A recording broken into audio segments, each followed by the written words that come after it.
I'm bored. What better activity is there to do when you're bored than to continue a random wicso series that got 11 views? Because I'm bored. Alright, anyways, this is episode 2 of my wicso. If you haven't seen episode 1, go watch it. Why are you still here? Anyways, let's just jump straight into it. First thing we have happening is exploration. And the Egyptian country quickly explores a whole lot of Western Arabia, my bad. I always struggle with that, I don't know why. Basically, they explore all the way down and also kind of meet the same thing over here on this side, and eventually, I don't know what this is called. I definitely should know what that's called, but I don't. They explore all the way down in both Africa and the Nile Basin and Arabia. And Arabia, it's kind of like a big loop.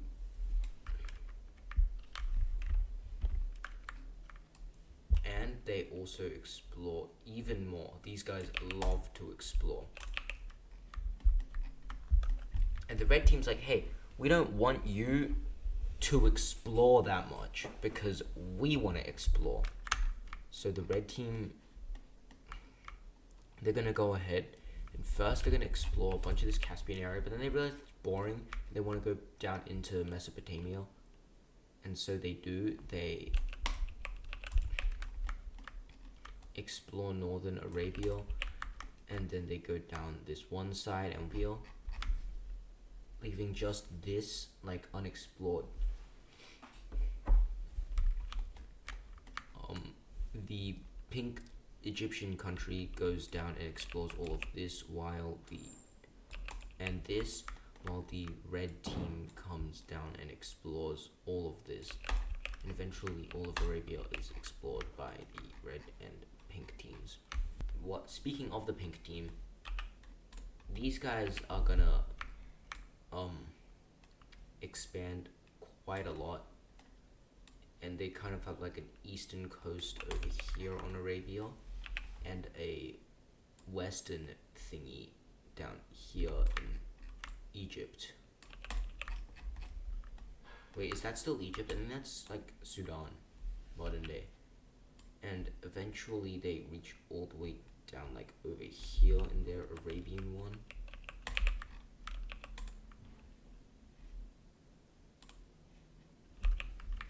And they reach all the way down here in their Egyptian area. They kind of have this. Is this the Red Sea? I think this is the Red Sea. Or is this? No, this is the Persian Gulf. This is the Red Sea. They have the Red Sea separating their two lands, and they don't really like that. But anyways, I'm gonna update some cities now. Over to the red team, and they expand a lot. First, they go into the Caucasus and reach over to the Caspian Sea, which they just recently discovered a bunch of coastline for. Next, they reach around and reach up down here to the Persian Gulf, linking up with their northern claims and kind of becoming a Mesopotamian country. Then finally they go up over into Israel and Gaza and down over here, wrapping up into Qatar. So the red team is now pretty large. I guess I have to update the city map again. Unknowingly, if they don't lock in, China might just catch up. Speaking of China, we can go back over here to China. And the Chinese finally decided to explore below this river. I don't know why this is on the map. But I don't know why they didn't do that before, but they do now, and they explore all of this. Again, China is the most populated country in the world by far, and I should probably represent that with a bunch more cities. China wraps down all the way to this southern Chinese area, and multiple new cities are like built.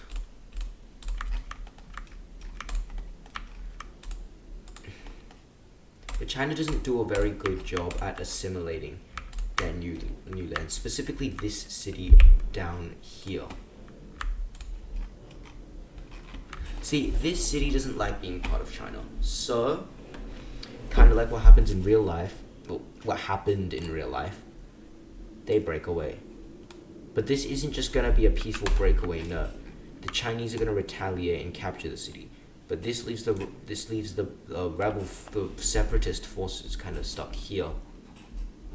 Yeah, and they want revenge, so they recapture the city and invade China. The south of China is kind of decimated by these guys until the Chinese military arrives and recaptures this city. The Chinese rebels are going to wrap up around here, and this is kind of like what happened to China in real life when there were like two dynasties, like ancient China, and then there's like a rebellion of another country. It's not like a regular civil war. It's just like a change of dynasties. These guys try to do the same thing, but the capital is just so far north, they're not able to do it, and eventually China splits them in half, with their main force being completely surrounded and captured, and advancing in on these guys until they eventually surrender. China is severely weakened by this, though. That's not very good. So, and it's their own people, so they can't force them to pay anything. So China's kind of crippled by this. Speaking of Korea expands and tries to prevent China from getting any holds in the Korean area, and also gets a bunch of cities.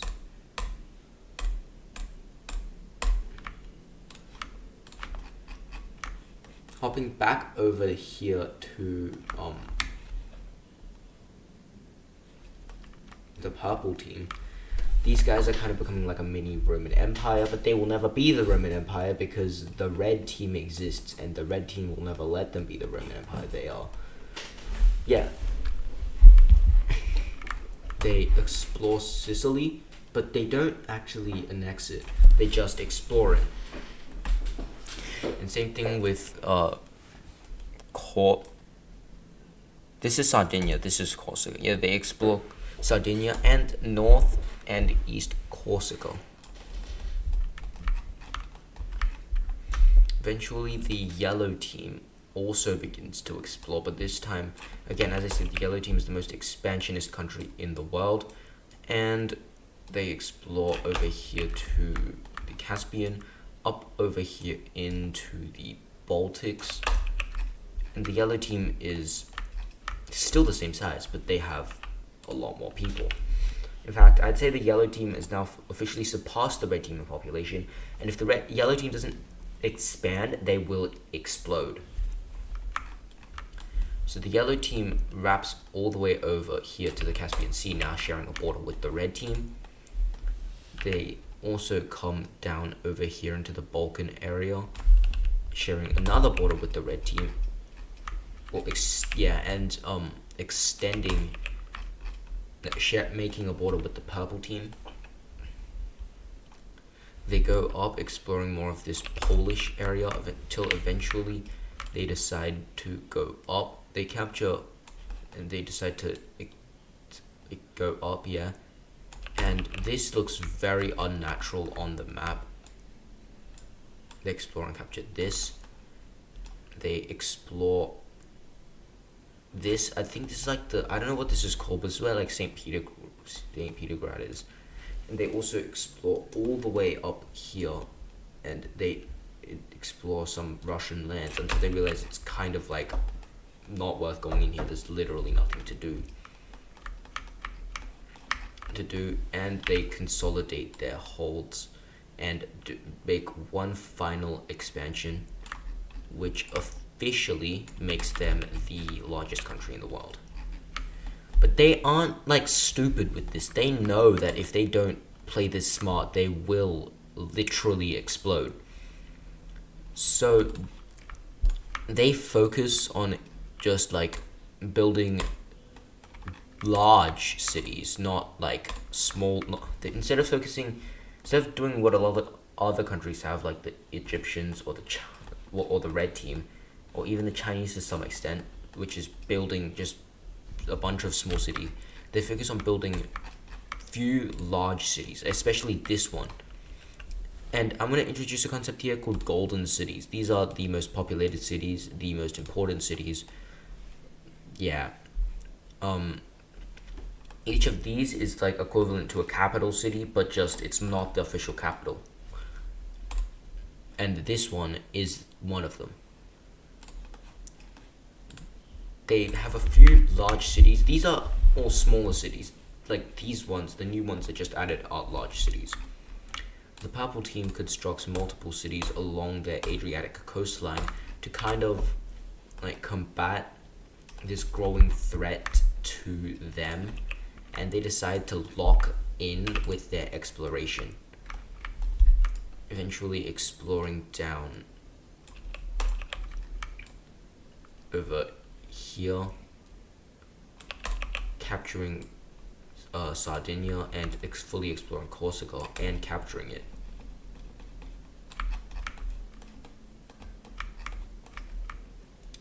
The Egyptian country is kind of like doing something for once, and they expand quite a lot.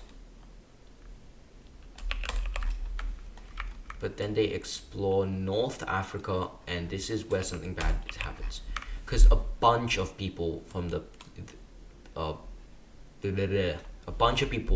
Egypt don't like how Egypt's just like desert and like a single river just supplying literally everything that they have, plus this land which isn't even like historically Egyptian. This land is like, this is culturally the same as Egypt, but people don't like it because it's separated by an ocean. Especially people from the south, if they want to trade with people from here, these cultures are different, but the main culture of like Egypt up here is pretty much the same. But they don't like that. They want to go west, and that group of people goes to the westernmost point of exploration from the Egyptians, and they explore more, eventually reaching up and settling this Tunisian area. This, you might notice, this is the same color as Egypt. Technically, these people aren't breaking away, they're just moving to a different location, because they still want to be part of Egypt. They just don't want to live in Egypt itself. They also go up and capture Sicily, which makes the Romans extremely mad and causes tensions between the Romans and the Egyptians. They also explore the rest of North Africa and expand the first ever, this is technically the first ever colony. They expand it and eventually reach up into Iberia,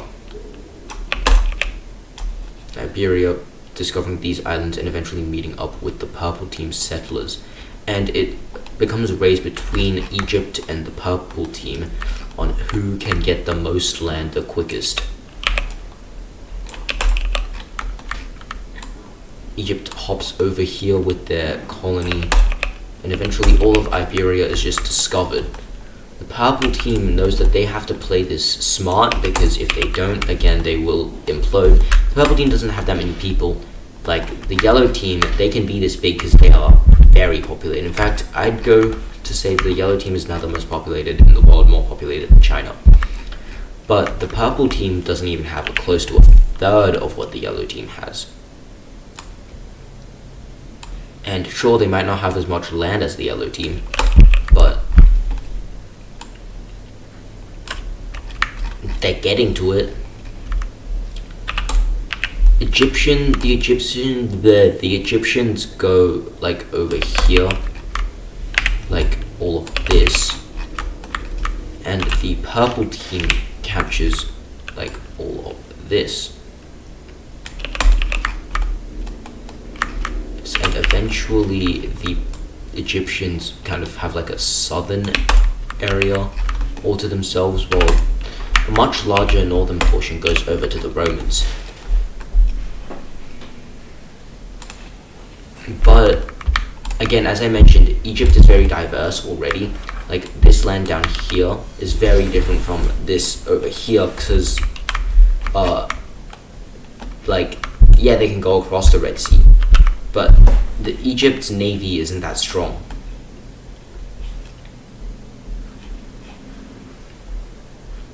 So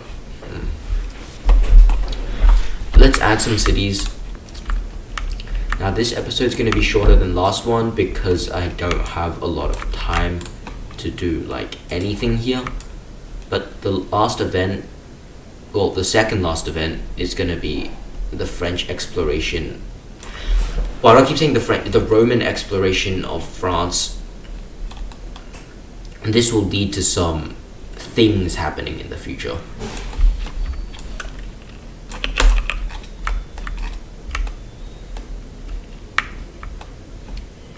But the last event in this video is going to be the first Roman-Egyptian War.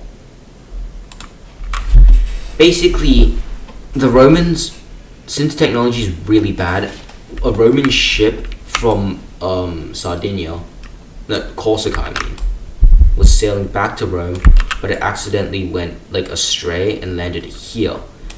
But the direction it kind of went was like here, and then it went up to here, which led to the Romans thinking that the Egyptians had sent a Sicilian ship up to attack them. They took this as an act of war and declared war on the Carthaginian Egyptian company. They immediately completely destroyed them in Sardinia,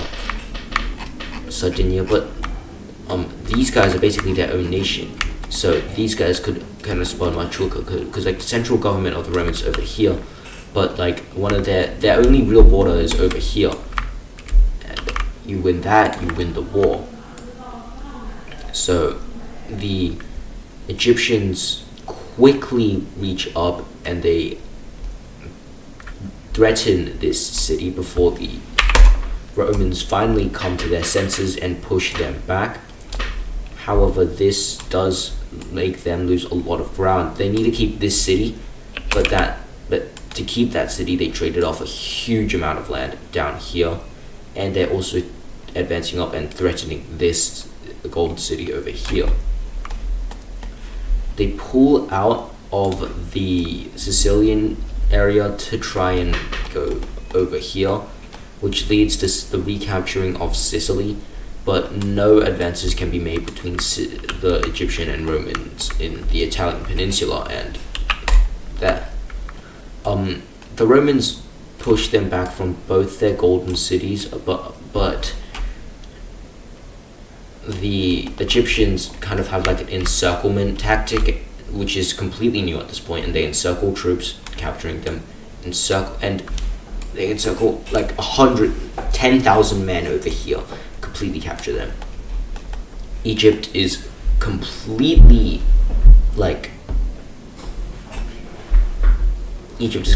destroying the Romans, but the Romans that are already located over here managed to hold out for a very, very long time. The Romans come back and push the Egyptians out, and a stalemate occurs right here, with the final borders looking something like this. And a peace treaty is signed, which looks something like this. So the peace treaty, the main thing you might notice is this. The Egyptians capture... Oh, did I do something? Yeah. It's always like 2 pixels, bro. The Egyptians capture all of this land, But you might notice that this is cut off, and unless you're Egypt and somehow manage to make this, it's a colony of you who's literally located over here. I don't think you can be holding overseas land, especially when your only like ocean access is here, like not coast. Your only like true ocean access is over here, and you're probably gonna get blocked by your main enemy. So what happens is this gold city declares independence from the Italians, which leads to the demotion of the gold city, but then promotion back into the capital of a new nation over here. But again, tensions between the government over here in Carthage and the central government over here in Egypt are brewing because of their differences. So something might arise from that later. And I'd want to have at least one war per video. But anyways, I did say I was gonna do power rankings every episode. So let's go. I think there's only like 9 countries anyways, so let's just rank all of them. The most powerful nation at this point is still the Turkish. I'd say the Turkish are the most powerful, but the second most powerful is up to debate between Romans, Egyptians, Chinese, and these guys. I would say the Romans take the number 2 spot because despite suffering that loss, because before that loss they were probably the most powerful. And the third is the Egyptians, but that includes these guys. The fourth most powerful is the Chinese. And the fifth most powerful is the yellow team. Because these guys might be big and have a bunch of people, but they're not that stable. As I said, they could explode at any moment. And their military is not that strong. They're mainly just economy and population. And number 5, the last 2 are a toss-up. So number 6, I'd slightly give it over to Korea just because they've been here longer and have had more time to develop. And these guys are the 7th strongest or weakest country in the world. They were just formed, but they are powerful enough in which, yeah. And yeah, that's it. That's about it.